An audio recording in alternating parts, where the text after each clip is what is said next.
नमस्कार साथियों। दून पाठशाला में आप सभी का बहुत बहुत स्वागत है। और आज का जो पहला सवाल वो आपके सामने है। और पहला सवाल कह रहा है कि भारतीय अर्थव्यवस्था कैसी है। तो जो भारत की जो अर्थव्यवस्था है ये आपकी मिश्रित अर्थव्यवस्था है। इस वजह से जो डी ऑप्शन होगा ये आपका सही आंसर होगा। और मिश्रित अर्थव्यवस्था का मतलब होता है जहाँ गवर्नमेंट भी काम करती है और प्राइवेट सेक्टर भी एक साथ काम करता है। तो प्राइवेट सेक्टर का मोटिव रहता है कि अधिक से अधिक लाभ कमाना या अधिक से अधिक प्रॉफिट कमाना। और गवर्नमेंट का काम रहता है कि अधिक से अधिक लोगों का वेलफेयर करना या लोगों का कल्याण करना है। इस वजह से जो डी ऑप्शन होगा ये आपका सही आंसर होगा। और जो पूंजीवादी अर्थव्यवस्था होती है आपके बाजार आधारित अर्थव्यवस्था होती है। और इसमें आपके प्राइवेट सेक्टर का बोलबाला रहता है। और इसमें गवर्नमेंट की कोई आर्थिक भूमिका नहीं होती है। जो साम्यवादी अर्थव्यवस्था होती है इसमें आपके गवर्नमेंट का पूरी तरह से कंट्रोल होता है। तो इसमें जो डी ऑप्शन होगा ये आपका सही आंसर होगा। अगला क्वेश्चन है। अगला क्वेश्चन कह रहा है कि मिश्रित अर्थव्यवस्था का क्या अभिप्राय है या मिश्रित अर्थव्यवस्था का क्या मतलब है। तो जो मिश्रित अर्थव्यवस्था होती है इसमें आपके सरकार और निजी क्षेत्र दोनों एक साथ काम करते हैं, इसलिए इसको मिश्रित अर्थव्यवस्था कहते हैं। और बी ऑप्शन कह रहा है कि सरकारी और निजी क्षेत्र का सह अस्तित्व होना। तो इस वजह से जो बी ऑप्शन होगा यह आपका सही आंसर होगा। अगला क्वेश्चन है। अगला क्वेश्चन कह रहा है कि आर्थिक विकास के दृष्टिकोण से भारत की गिनती होती है। तो आर्थिक विकास दृष्टि से या इकोनॉमिक डेवलपमेंट के दृष्टिकोण से देखें तो भारत की गिनती आपके विकासशील राष्ट्र के रूप में हमारी गिनती की जाती है। इस वजह से जो सी ऑप्शन होगा यह आपका सही आंसर होगा। और भारत विश्व के चौथे नंबर की सबसे बड़ी जीडीपी है। और पीपीपी के आधार पर देखें तो भारत विश्व के तीसरे नंबर की सबसे बड़ी इकोनॉमी है। इस वजह से जो सी ऑप्शन होगा यह आपका सही आंसर होगा। अगला क्वेश्चन है। अगला क्वेश्चन कह रहा है कि भारतीय अर्थव्यवस्था का कौन सा क्षेत्र सकल राष्ट्रीय उत्पाद में सबसे अधिक योगदान करता है। तो इंडियन इकोनॉमी में जो सबसे ज़्यादा हमारे जीडीपी में जो सबसे ज़्यादा योगदान है ये आपके तृतीयक क्षेत्र का है, जिसमें आपका सर्विस सेक्टर आता है। और इसमें ये आपके 50% से अधिक योगदान देता है। इस वजह से जो सी ऑप्शन होगा ये आपका सही आंसर होगा। और द्वितीयक क्षेत्र का योगदान आपके 30% के आसपास है। और प्राथमिक क्षेत्र का योगदान आपके 17% के आसपास है। तो हमारे इंडियन इकोनॉमी इंडिया इंडिया की जो जीडीपी में सबसे ज़्यादा जो योगदान है आपके तृतीय क्षेत्र का है। और सबसे कम योगदान आपके प्राइमरी सेक्टर का है। और दूसरे नंबर सबसे ज़्यादा योगदान आपके द्वितीय क्षेत्र का है। तो इसमें जो सी ऑप्शन होगा ये आपका सही आंसर होगा। अगला क्वेश्चन है। अगला क्वेश्चन कह रहा है कि बंद अर्थव्यवस्था या क्लोज्ड इकोनॉमी वो अर्थव्यवस्था है जिसमें। तो जो बंद अर्थव्यवस्था होती है वो तो ना तो किसी देश के साथ आयात करता है, ना किसी देश के साथ निर्यात करता है, नहीं किसी देश के साथ ऐसे कोई राजनीतिक संबंध रखता है। तो इसमें जो डी ऑप्शन होगा ये आपका सही आंसर होगा, क्योंकि ना तो किसी के साथ आयात करता है ना ही किसी के साथ निर्यात करता है। उसको आपकी बंद इकोनॉमी या बंद अर्थव्यवस्था कहते हैं। इस वजह से डी ऑप्शन आपका सही आंसर है। अगला क्वेश्चन है। अगला क्वेश्चन कह रहे हैं कि ऐसी अर्थव्यवस्था को क्या कहते हैं जिसका शेष विश्व के साथ कोई संबंध नहीं होता है।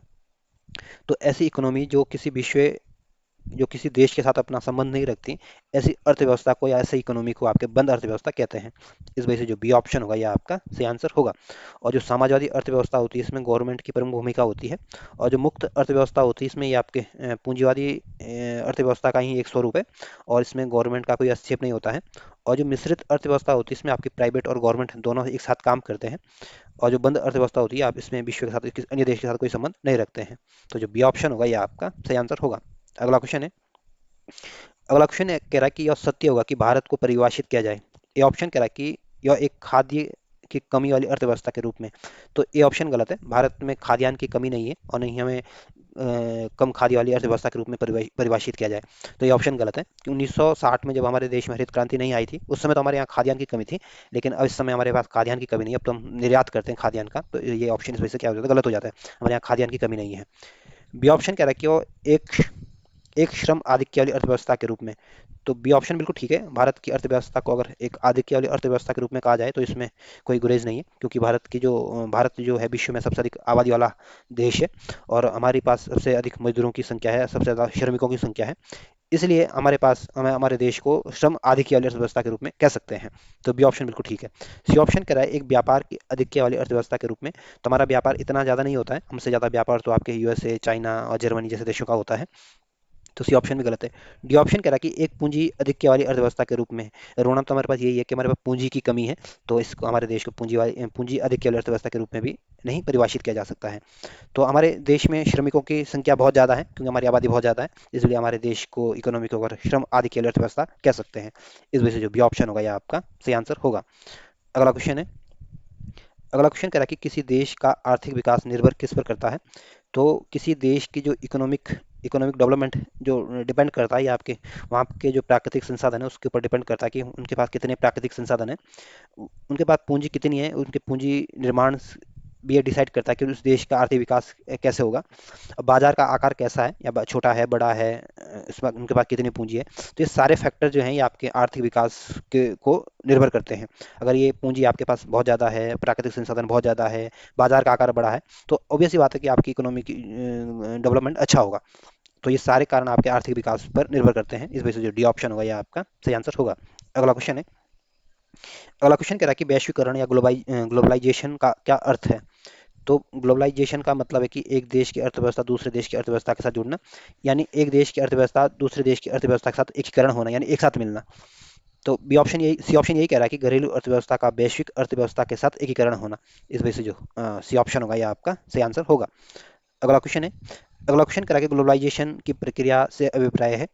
तो ग्लोबलाइजेशन का मतलब है कि अंतर्राष्ट्रीय व्यापार में जो बाधाएं आती है उसको समाप्त करना, ताकि हमारे आयात निर्यात को बढ़ावा मिल सके और हमारी इकोनॉमी ग्रोथ या हमारा इकोनॉमिक डेवलपमेंट अच्छे से हो सकते हैं। तो यही वैश्वीकरण का मतलब होता है। तो इसमें जो बी ऑप्शन होगा ये आपका सही आंसर होगा, क्योंकि कह रहा है कि अंतर्राष्ट्रीय व्यापार में बाधाओं को समाप्त करना है। सी ऑप अगला क्वेश्चन है। अगला क्वेश्चन कह रहा है कि भारतीय अर्थव्यवस्था की वैश्वीकरण का क्या अर्थ है। तो भारतीय अर्थव्यवस्था का वैश्वीकरण का अर्थ है कि दूसरे देशों के साथ आर्थिक संबंधों पर लगे प्रतिबंध को यथावत को कम करना है। अगर हम अपने आर्थिक प्रतिबंध अगर ज़्यादा लगाएंगे तो हमारे जो व्यापार होगा उसमें गिरावट आएगी, हमारा आयात निर्यात करने में हमें दिक्कतें होगी। तो इसलिए हम जो आर्थिक प्रतिबंध होते हैं उनको कम से कम करने की कोशिश करते हैं या उसको उदार बनाने की कोशिश करते हैं। इस वजह से जो सी ऑप्शन होगा ये आपका सही आंसर होगा। अगला क्वेश्चन है। अगला क्वेश्चन कह रहा है कि भारत की कुल श्रम शक्ति का लगभग कितना भाग कृषि में लगा हुआ है। तो भारत की कुल श्रमिक का लगभग आपके 54% भाग एग्रीकल्चर में लगा हुआ है। इस वजह से जो सी ऑप्शन होगा ये आपका सही आंसर होगा। अगला क्वेश्चन है। अगला क्वेश्चन कह रहा है कि भारत में अधिकतर बेरोजगारी है। तो भारत में जो अधिकतर बेरोजगारी देखी जाती है इसमें जो आपके कौशल की कमी या स्किल की कमी देखने को मिलती है, वो ऐसी बेरोजगारी हमारे देश में पाई जाती है। और ऐसी बेरोजगारी को आपके संरचनात्मक बेरोजगारी कहते हैं। तो जो संरचनात्मक बेरोजगारी है ये भारत में अधिकतर देखी जाती है और इसमें आपके कौशल की कमी होती है। कौशल की कमी के कारण जब आपको रोजगार न मिले उसको आपके संरचनात्मक बेरोजगारी कहते हैं। और जो तकनीकी बेरोजगारी होती है इसमें जब आप नई नई मशीनों का निर्माण होता है, नई नई मशीनें आती हैं, इन नई मशीनों के कारण जब मजदूरों को या आपकी नौकरी चली जाती है, आपकी नौकरी को गंवानी पड़ती है, तो ऐसी जो बेरोजगारी होती है या जो बेरोजगार हो जाते हैं उसको आपकी तकनीकी बेरोजगारी कहते हैं। जो चक्रीय बेरोजगारी होती है आपके आर्थिक मंदी के दौरान उत्पन्न होती है और इसमें आपके गुड एंड सर्विस की मांग डिमांड क्या हो जाती है, कम हो जाती है। और जो घर्षणात्मक बेरोजगारी होती है आपकी, जब एक नौकरी छोड़ देते हैं और दूसरी नौकरी को खोजते हैं, तो जो पहली नौकरी छोड़ी और दूसरी नौकरी ढूंढने के बीच का जो समय होता है, जो संघर्ष होता है, इसमें जो घर्षण होता है उसको आपके घर्षणात्मक बेरोजगारी कहते हैं। क्योंकि जब आप पहली नौकरी छोड़ देते हो दूसरी नौकरी को जब ढूंढने जाते हो तो कई बार होते हैं कि आपके जूते के तले तक घिस जाते हैं, तो यानी घर्षण हो जाता है। तो इसलिए इसको घर्षणात्मक बेरोजगारी कहते हैं। तो इसमें जो डी ऑप्शन होगा ये आपका सही आंसर होगा। अगला क्वेश्चन है। अगला क्वेश्चन कह रहा है कि भारत में बेरोजगारी के आंकड़े एकत्रित और प्रकाशित करता है। तो भारत में जो बेरोजगारी के जो आंकड़े एकत्रित करने का जो काम है ये आपके एनएसएसओ का काम है। इस वजह से जो सी ऑप्शन होगा ये आपका सही आंसर होगा। और इस एनएसएसओ की स्थापना आपको 1950 में की गई थी। और सीएसओ और एनएसओ को दोनों को मिलाकर 2019 में मिला दिया गया और इसके स्थान पर आपके एनओसओ की स्थापना की गई है। जो नीति आयोग है या इसका गठन जो किया गया था, ये आपकी योजना आयोग की जगह इस नीति आयोग को लाया गया था और इसका गठन आपके 2015 में किया गया था। और नीति आयोग के जो अध्यक्ष होते हैं आपके प्राइम मिनिस्टर होते हैं। और जो वित्त आयोग है ये आपका एक संवैधानिक आयोग है या संवैधानिक कमीशन है। और इसका जो उल्लेख मिलता है आपके भारतीय संविधान का जो अनुच्छेद 280 है उसमें इसको उल्लेख देखने को मिलेगा। और जो यूएनओ है इसका गठन आपके 1945 में किया गया था और यूएनओ का मुख्यालय आपके न्यूयॉर्क में स्थित है। इसमें जो सी ऑप्शन होगा ये आपका सही आंसर होगा। अगला क्वेश्चन है। अगला क्वेश्चन कह रहा है कि भारत में बेरोजगारी की किस्म पाई जाती है। तो भारत में बेरोजगारी आपके ग्रामीण अल्प रोजगार भी देखने को मिलता है, भारत में संरचनात्मक बेरोजगारी भी देखने को मिलती है और भारत में आपकी चक्रीय बेरोजगारी भी देखने को मिलती है। इस वजह से जो डी ऑप्शन होगा ये आपका सही आंसर होगा। अगला क्वेश्चन है। अगला क्वेश्चन कह रहा है कि कृषि में मूलतः किस प्रकार के बेरोजगार की प्रधानता देखने को मिलती है। तो कृषि में आपके अदृश्य बेरोजगारी देखने को मिलती है, क्योंकि कृषि में आपने देखा होगा कि कम लोगों की जरूरत होती है और अधिक लोग लगे होते हैं। इस कारण इसमें अदृश्य बेरोजगारी दिखाई देती है। देख उनको तो ये लगता है कि रोजगार मिल रहा है, लेकिन वो जहाँ 5 आदमी की जरूरत होती है वहाँ 7 आदमी लगे होते हैं। इसलिए इसको बोलते हैं जो 2 लोग हैं ना, ये दिखने में तो ये लग रहे हैं कि मतलब ये रोजगार पा रहे हैं, लेकिन वास्तविक रूप में देखा जाए तो ये बेरोजगार है ना, ये इसलिए इसको अदृश्य बेरोजगारी भी कहते हैं, क्योंकि दिखाई नहीं दे रहा है, उनको लग रहा है कि रोजगार मिल रखा है, लेकिन वो वास्तव में रोजगार नहीं, वो 5 ही लोगों का काम था वो, जिसमें 7 लोग लगे हुए हैं। इस वजह से जो सी ऑप्शन होगा ये आपका सही आंसर होगा। और खुली बेरोजगारी उसे कहते हैं जब काम करने में कोई व्यक्ति सक्षम हो और काम करने की इच्छुक भी हो, लेकिन बाजार में रोजगार के अवसर ना मिले या काम ना मिले, तो इस टाइप की जो बेरोजगारी होती है उसको आपकी खुली बेरोजगारी कहते हैं। और घर्षणात्मक बेरोजगारी वही है जब आप एक नौकरी छोड़ देते हो दूसरी नौकरी को खोजते हो, उसके बीच का जो समय होता है उसको आपके घर्षणात्मक बेरोजगारी कहते हैं। और जब आपके पास कौशल की कमी हो या स्किल की कमी हो, उस वजह से जो बेरोजगारी होती है उसको आपको संरचनात्मक बेरोजगारी कहते हैं। और भारत में सबसे ज्यादा सबसे अधिक जो बेरोजगारी है आपकी संरचनात्मक बेरोजगारी है। तो इसमें जो सी ऑप्शन होगा ये आपका सही आंसर होगा। अगला क्वेश्चन कहता है कि कृषि में बेरोजगारी का स्वरूप देखने को मिलता है। तो कृषि में जो बेरोजगारी का स्वरूप देखने को मिलता है ये आपके संरचनात्मक बेरोजगारी भी देखने को मिलती है, मौसमी बेरोजगारी भी देखने को मिलती है, और ग्रहणात्मक बेरोजगारी भी देखने को मिलती है। तो ये सारी की सारी बेरोजगारी आपकी कृषि की बेरोजगारी देखने को मिलती है। तो इसमें जो डी ऑप्शन होगा ये आपका सही आंसर होगा। और जो मौसमी बेरोजगारी होती है इसमें आपके कुछ महीने ही आपको रोजगार मिलता है, जब बारिश बुरिश होती है, मौसम का सीजन होता है, उस समय कुछ महीने आपको जब रोजगार मिलता है उसको मौसमी बेरोजगारी मिलते हैं। अगला क्वेश्चन है, अगला क्वेश्चन कह रहा है कि प्रच्छन्न बेरोजगारी का अर्थ क्या है। तो प्रच्छन्न बेरोजगारी का मतलब है ये आपके प्रच्छन्न बेरोजगारी आपके कृषि क्षेत्र में देखने को मिलती है, और जब आवश्यकता से अधिक लोग लगे होते हैं तो उसको ही आपके प्रच्छन्न बेरोजगारी कहते हैं। और डी ऑप्शन ये कह रहा है कि आवश्यकता से अधिक लोगों का कार्यरत होना, इसको ही आपके प्रच्छन्न बेरोजगारी कहते हैं। इस वजह से डी ऑप्शन होगा ये आपका सही आंसर होगा। ए ऑप्शन कह रहा है कि काम करने की इच्छुक होता है और काम ना मिलना। तो अगर काम करने के आप इच्छुक और आपको काम ना मिले तो ऐसी कंडीशन को तो आपको बेरोजगारी कहते हैं। बी ऑप्शन करके पूरे वर्ष भर प्रत्येक दिन काम न मिलना, अगर पूरे साल आपको काम नहीं मिलते हैं तो इसको सामान्य स्थिति बेरोजगारी कहते हैं। तो इसमें जो प्रचुर बेरोजगारी है ये आपके आवश्यकता से अधिक लोग लगे रहते हैं, तो इसमें जो डी ऑप्शन होगा ये आपका सही आंसर होगा। अगला क्वेश्चन है, अगला क्वेश्चन कह रहा है कि भारत में ग्रामीण क्षेत्रों में कौन सी बेरोजगारी सर्वाधिक पाई जाती है।